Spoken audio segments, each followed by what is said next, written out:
राजनीतिक में ऐसा पहली बार हुआ कि बिहार की राजनीतिक धमक देश के संसद भवन में सुनाई दी। देश की वित्त मंत्री निर्मला सीतारमण ने पूरे बजट के दौरान बिहार का 8 बार नाम लिया, जबकि 17 सालों से नीतीश कुमार मुख्यमंत्री हैं और लगभग 11 सालों से भाजपा केंद्र की सत्ता में काबिज है। मैं आपको बता दूं कि केंद्रीय वित्त मंत्री निर्मला सीतारमण ने लोकसभा में वित्त वर्ष 2025 और 26 का आम बजट पेश किया।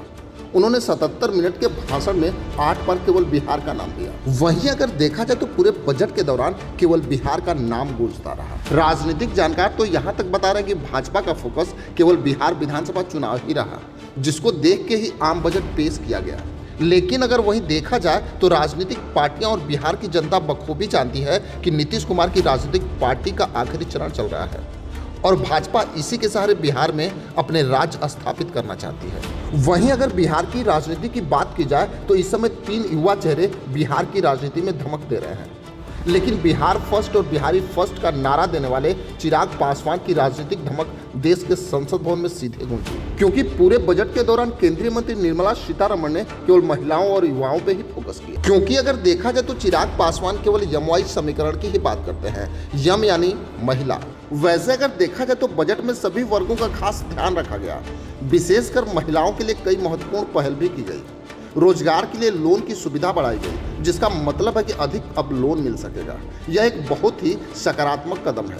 लोन मिलने से बेरोजगार महिलाएं अपनी आर्थिक स्थिति को मजबूत कर सकेंगी और अपने पैरों पर खड़ी हो सकेंगी। इससे वे अपने परिवार को बेहतर तरीके से चला भी सकेंगे। बजट में 12 लाख रुपए तक की आय पे छूट देने का प्रावधान भी अच्छा रहा, क्योंकि इससे लोग अपनी बचत कर सकते हैं।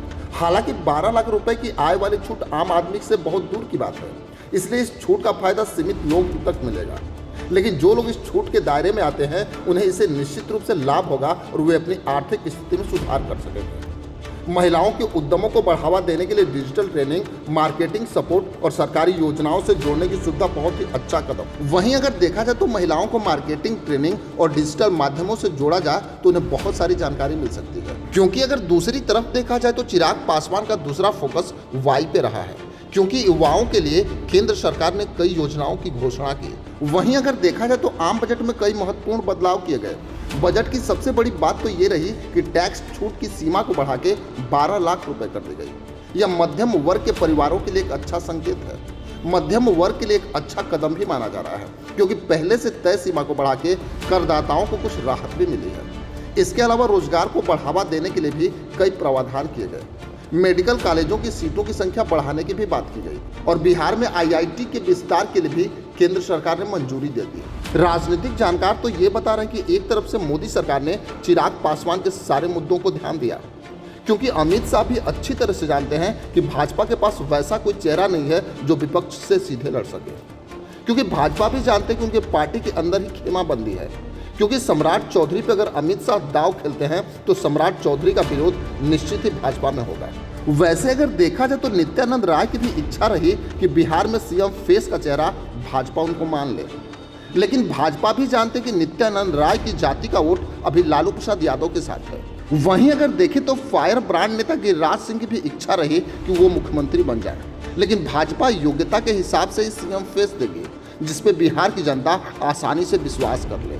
अगर सही रूप से देखा जाए तो ये गुण केवल चिराग पासवान के अंदर है, क्योंकि चिराग पासवान पे युवा चेहरों का भरोसा है। राजनीतिक जानकार तो ये बताते हैं कि बजट पेश होने से पहले अमित शाह, जेपी नड्डा और चिराग पासवान ने दिल्ली में एक मीटिंग की और बिहार की राजनीति पे विचार विमर्श होने के बाद ही इस बजट को पेश किया गया।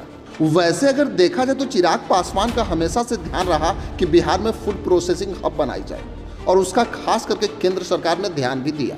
वैसे तो भाजपा ने इस बजट के साथ ये साबित कर दिया कि वो हर हाल में चिराग पासवान को चेहरा मान के बिहार की सत्ता प्राप्त करना चाहती है और चिराग पासवान बिहार के अगले मुख्यमंत्री हो सकते हैं।